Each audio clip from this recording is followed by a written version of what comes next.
This is Angela with Danceable Thoughts, and this is our weekly podcast. Hear it tonight, use it tomorrow. This is season 2, episode 5. I've got a title for us. It's Name That Tune. And for those of us of a little bit older generation, we can remember that there were TV shows with that same title, and our great-parents, great-grandparents, previous generations may have even told us there were radio broadcasts with something very similar, where you would, as a contestant, you would say, I can name that tune in so many notes, and they would play a little bit of it, and then you had to guess what song it was.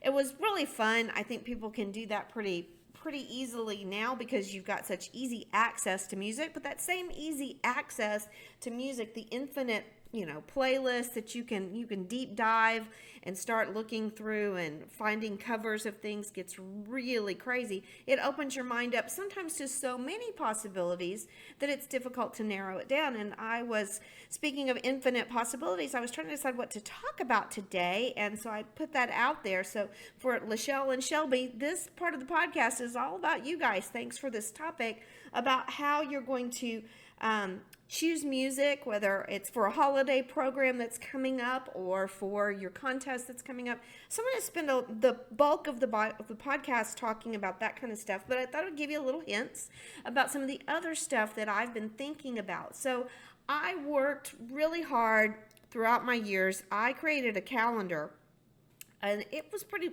standard what I taught when, and I was very hesitant at first to put that out there for people because I thought, well, who am I to say to people, oh, I think you should be teaching this time or that time, because all of our programs are so different.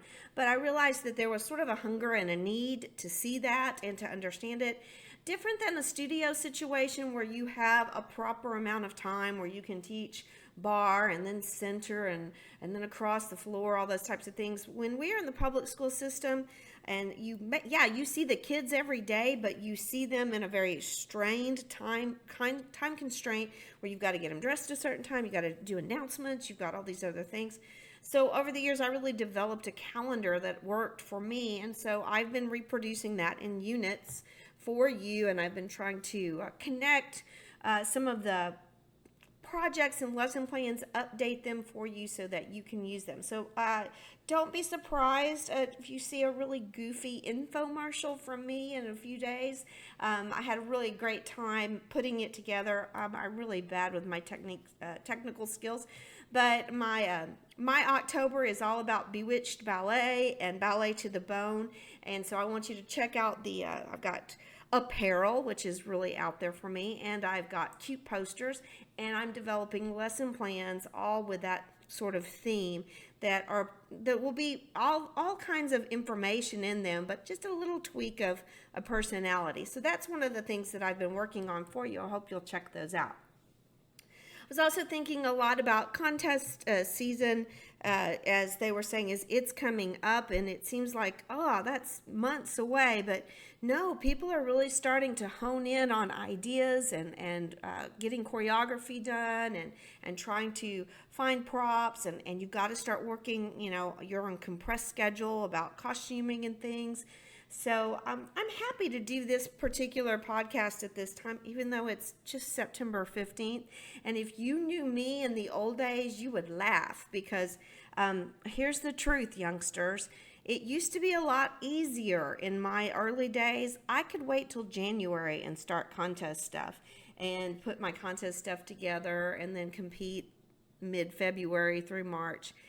Not today, girls. Not today. You can't do it that way. But now you have to start thinking ahead and planning ahead. You guys are doing such a wonderful job of bringing in guest choreographers to work with your students and give them inspiration. And to do that, you have to plan ahead. But let's go even back a step. Let's talk about choices in music and how you narrow down from this huge possibility and range. Well, I'm going to make you laugh. Okay, I wonder of you young directors, and I know some of you don't even know what a Blockbuster Video is. There actually used to be, I want to say it was Blockbuster Music. It had some other name, and it was a music store, a record store, and which they had CDs at that point and cassettes, but really I remember CDs. And the way I would find new music is I would set aside an afternoon I would go in, they had a sound bar set up, and you would put on headphones, and they would have, curated choices where you could listen to the music, and then you could say, hey, I'd like to sample this, or I'd like to sample that. And they'd give you some new ideas, and you could hear a little bit of something before you bought it. Very different. One of the things that was great about that was it kind of limited your choices. You had to go in with a few good ideas before you ever started dealing with the vast array of music. The other side was that they had always on the smorgasbord of music, they had some choices sometimes that I might not have discovered had I not listened to them. If they, it's sort of that, like when you see in the bookstores, if you like this, then you might also like that. Amazon's really good about doing that with your shopping. Not that I know anything about shopping on Amazon. But anyway, this is what I'm saying to you that's very, important for you, is to realize that you have so many possibilities out there. Well, how do you narrow it down? One of the first things I want to talk to you about is the idea of using a theme. So I've had a lot of people say to me, oh, do you use a theme for your whole year? I wonder if any of you know the history of where that conversation was associated with me specifically. Way back in 1990, I'm going to say 3, because I'm remembering who the captain was in that particular time period. I chose to do something sort of crazy. During contest season, back when you basically just did 3 dances, sometimes you did 4, I chose to use what I would say is a suite of music. I was inspired by my other performing arts friends, music programming for choir, for band, for orchestra. When you start thinking about, music that goes together, like you would program for, shall we say, professional dance concert performance. Well, I decided to do something similar. So in 93, I did a suite of dances. They were all based on Native American music, and there was somewhat of an a cappella and indigenous sounding instruments piece. There was a rain dance. There was a modern piece that had some crazy, it was pretty much, I think it was kind of that new age sounding music, but it was all themed around the Native American sound, music, and mythology. And we costumed it. The costumes were all in the same color palette, using the same fabric. So even though we came out, in our different times in our category, every time we came out, we were in the theme. And by the time we got to the second dance, people were starting to realize, oh, hey, that's a cool idea. And then certainly by the third dance, and I think we might have done 4 that year. I think maybe one of the officer dances also fit in the theme. So that theme developed. And then the next year, somebody's like, okay, what's your theme this year? It's like, that was just a thing I did. Well, then jump forward in time to spring show, and I've got several friends who are like me that do an over-the-top spring show.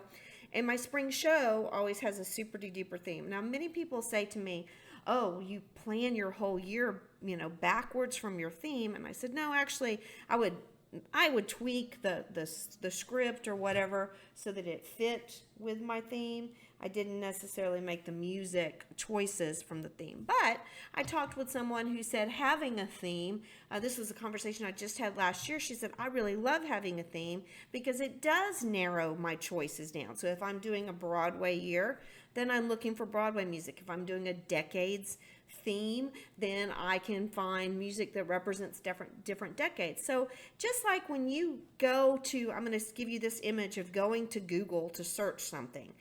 If you don't have a good set of questions to start your query, you're going to get a lot of crazy stuff. And so I want you to start with some really good questions before you ever choose the music. Okay, first of all, you've got to think, what are my team's experiences and skills that I'm bringing to the table? What do they have right now? Where are they in the learning arc? Where I want them to be? What is their participation level? If I decide to do something really challenging, are they going to be at all the practices, or do I have attendance issues? If I'm asking them to do something that's really emotionally, emotion laden, are they going to be good communicators of that, actors and actresses? So you really have to look at what your team characteristics are, I think, before you ever choose what even categories that you think you want to enter for contest. And now some of us in our minds, we check it off. I've got to have this category. I have a poem. I have to adjust. I have to have this. These are the expectations. These are the things that we're, maybe that doesn't always work. Certainly there's what your team is known for, what your team is already successful in performing. You got to think about that. I also think it's okay to edge out of those normal parameters. So starting way before you ever pick the music, start thinking about what is it that your team is going to do. And if your team is already pretty successful, then where are you going to take them to the next level? And often your music choices may be what takes them to the next level. Because if you get something that isn't as easy to count, maybe you choose to do something with spoken word where they're going to have to use breath impulse. There are a lot of different ways that you can challenge your students that has nothing to do with triple pirouettes and quads and aerials. There are a lot of other ways to create difficulty that don't require perfect flexibility and perfect turns. Dancing isn't just those skills, it's all of those things. So before you ever really start looking into specific music, take some time, go through a little thought experiment with yourself about the experience level of your team, and think about your own priorities. What is your mission? Where do you want to take them? What do you want to do? What are your skill sets? I know many of you are very excited to bring in these guest artists and choreographers, but when you bring them in, are you bringing them in to give your kids something that's completely opposite of the experiences they get with you? Or are you doing something to reinforce? Neither one is right or wrong. You just need to know. And I'm for one, am always saying that you want to look at the big picture. You've got to step back. You've got to get the 1,000-foot view and decide, okay, if I bring these people in, is it enhancing the path that I'm taking my students on? Because sometimes they'll get so caught up in a new choreographer that they may lose some of the stylistic ideas that you're trying to develop, skill set. So you really got to balance that. I also want you to talk a lot to yourself before you ever do this about, like I said, those categories that you're going to put the dancers in. And it's very difficult right now, very difficult to tell the difference in some aspects between a lyrical, a contemporary, and a modern, sometimes even a jazz. There's the whole controversy about whether novelty has to have a prop, a set, a theme. Does it have jazz? Everything is combining. And I say you have to just look at where you're choosing to take your kids to compete and make sure that your philosophy and their philosophy align. Know where you're going so that you don't get blindsided, and don't be afraid to ask other people's opinions about what dancers are doing. You can ask mine and I'll be as blunt as I can, but sometimes I can't tell you what one dance or the other is as far as categories. So that brings me back to the idea of movement and music. This is an honest to goodness conversation. If you know me, I have said more than once in my lifetime, movement first. Movement first. I want to see you create. I wanted to see my students creating phrases. We wanted to make movement phrases. One of our favorite modern pieces we created many years ago, we called them the machines, where they created cause and effect, lift, movement phrases. And all of those were done before setting things to music, because it was a choreographic idea I wanted to develop. Music came later, and that's surprising. I had a very sweet conversation with someone who said, Angela, when I look back over your body of work, you seem to be very, very tuned into the musicality of every piece. And I said, yes, I definitely am. I can hear nuances, and I will create moments visually to enhance those nuances. But I always started with movement first with my more advanced groups. And because I wanted to challenge them and push them. And so that's out of the box. That's a little out of the box, but it's something worth you thinking about and really considering how that would work for you. So now we're back to the question of music. I'm going to quote, I'm pretty sure it was Mitzi Phillips. It might also have been Betty Buckner. They're both brilliant humans. And one time in a workshop at TDA, one of those two brilliant ladies said, when you choose a piece of music, be sure that you love it first. You, as the director, you're going to hear it over and over and over again, and you've got to love it. You've got to be intrigued by it. Like I was talking about musicality, you need to hear unique nuances in it that maybe other people don't hear on a first listen, or the more you listen to it, you need to be willing to discover them and think creatively how you can take those unique characteristics of a piece of music, a line, a lyric, something, and bring it forward to your audience so it has an impact, communication wise, maybe emotionally, maybe visually. That's got to all blend. When I think about music choices, my first thing to say to just about everyone is stay away from what is popular unless you have such an amazing idea that you know you can rock it in a way that no one ever thinks of. And we talked to soloists about that a lot. Just because it means the most to you and your high school boyfriend is not necessarily a reason for you to dance to it. You need to find a piece of music, whether it's for your soloist, for your big group, that has a visual component, that there's going to be something visual about the way that you bring it to life. So if you, even if like, say, so like, well, Angel, visual, it's auditory, it's sound. But what I'm saying is that if you can't listen to the music and picture something, so, name that tune, well, name that soundtrack. If you can't see some visual in your head when you're listening to the music, then it may not be a very good choice for you. So it's either a sweeping, beautiful vista, or it's some amazing scene in a movie playing out. Maybe it's something dangerous, it's a chase, it's something like that. But if there's not, when you listen to music, if there's not some kind of movie playing in your head, then I'm going to say push that to the side and come back to that later. You're going to listen to that music over and over. It's got to be something that you're comfortable with and you want to develop into something unique to share with your audience. The other thing about choosing music is that I think that you can find covers that make things more interesting. One of my favorite things that I did in the past was a piece of choreography that my officers actually came up with. It's the beautiful song by Carrie Underwood, Blown Away. And they found and created an officer dance to a different cover of it, almost acoustic sounding, and it was spectacular.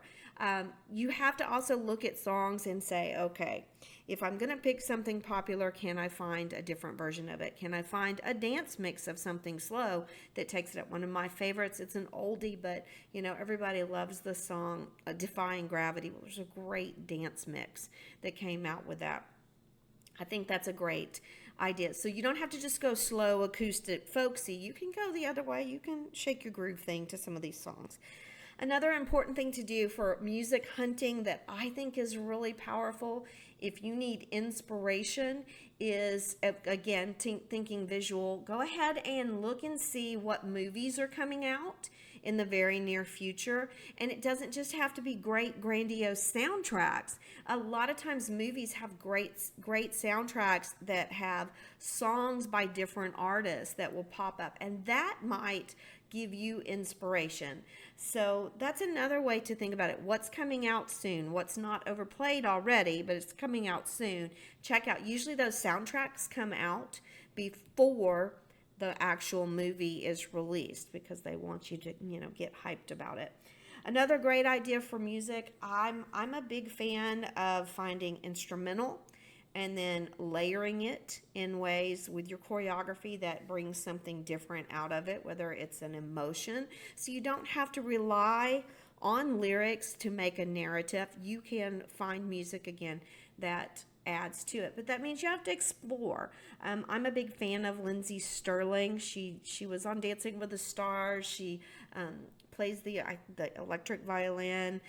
She puts out videos that have dance elements in them. I'm a big fan of hers.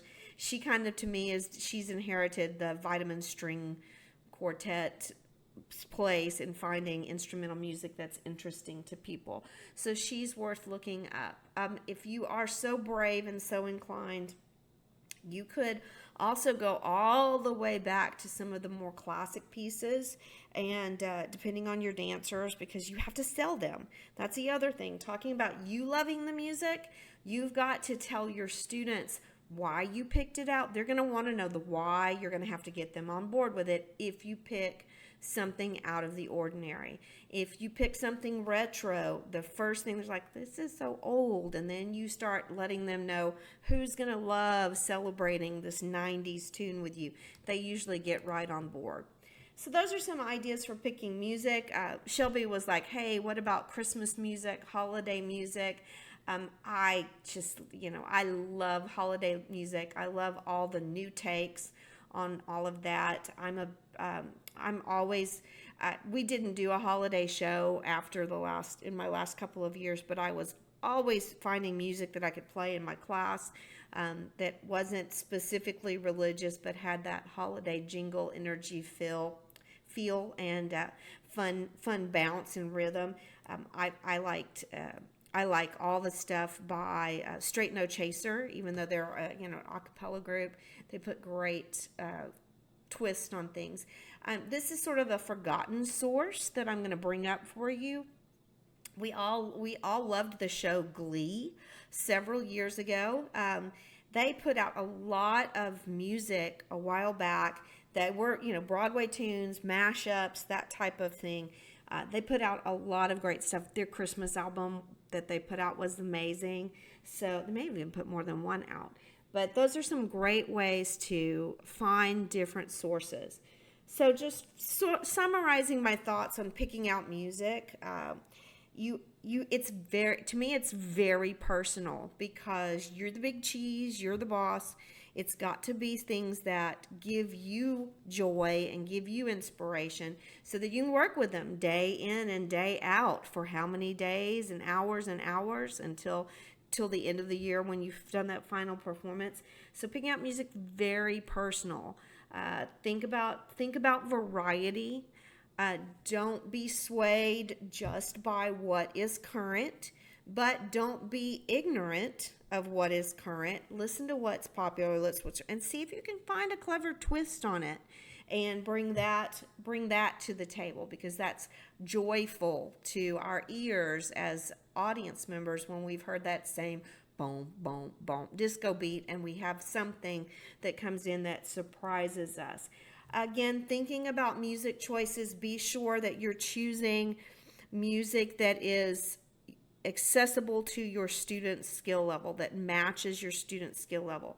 If you're using something that's in 3/4 time, you're going to have to teach them. That's going to feel different than the counting to 8 every single time. If you're going to work with the spoken word, you've got to have those children memorize that passage and the timing of the recording. It cannot be something they just practice a little bit.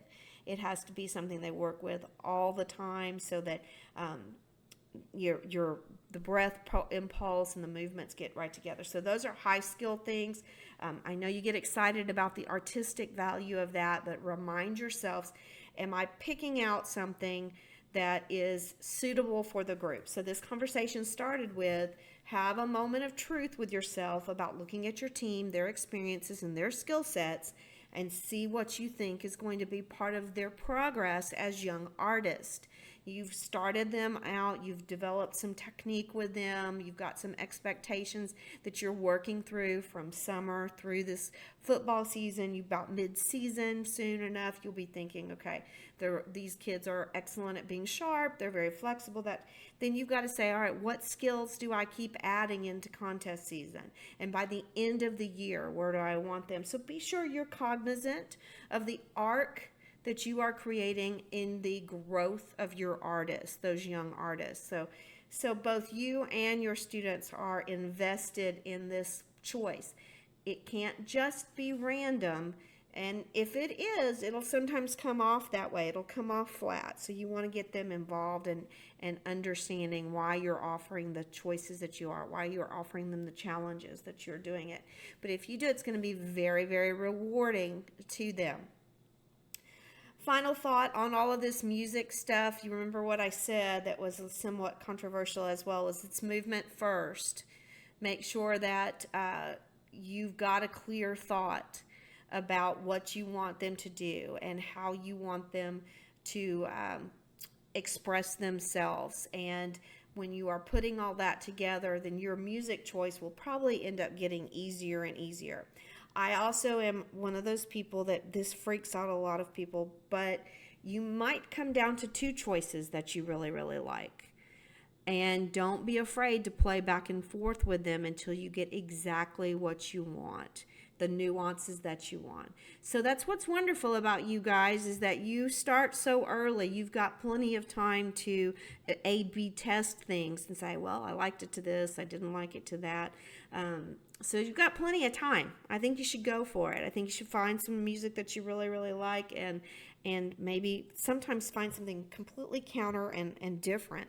So when you're trying to name that tune, at the end of the year, you'll hear those first couple of notes, and the thought that pops into your head will be a happy one, not a, oh gosh, I can't wait till this song is never, ever played again in my lifetime. You want to make sure that when you do name that tune for you to use all through, that it's something that's going to inspire you and keep inspiring your students every time they have to perform it. That's a pretty lofty goal because we all get tired, but it's the energy you put into it and the nuances that you find that will make the difference for them. So I hope this has been informative to you. This has been really a little window into my world, my crazy creative world. I'm happy to discuss this with you more. If you are at a loss for music and want to chit chat with me, you guys can message me. I'll be happy to talk. I'm full of ideas. In fact, I'm going to close this with the fact that I still have a notebook that I started back in my days at TCU of ideas, choreographic ideas and musical selections that I loved and I wanted to someday utilize. And even in my 30-year career, I don't think I've crossed off everything in that notebook. In fact, I'm inspired daily by things I hear and things I see, and I think, oh, I wish I would have an opportunity to work with those. So I am happy to start a dialogue with you. I'm so thankful for you supporting all of my danceable thought endeavors, and I hope you'll have a wonderful week. I hope you'll take these ideas, think them through, and your students will dance them out.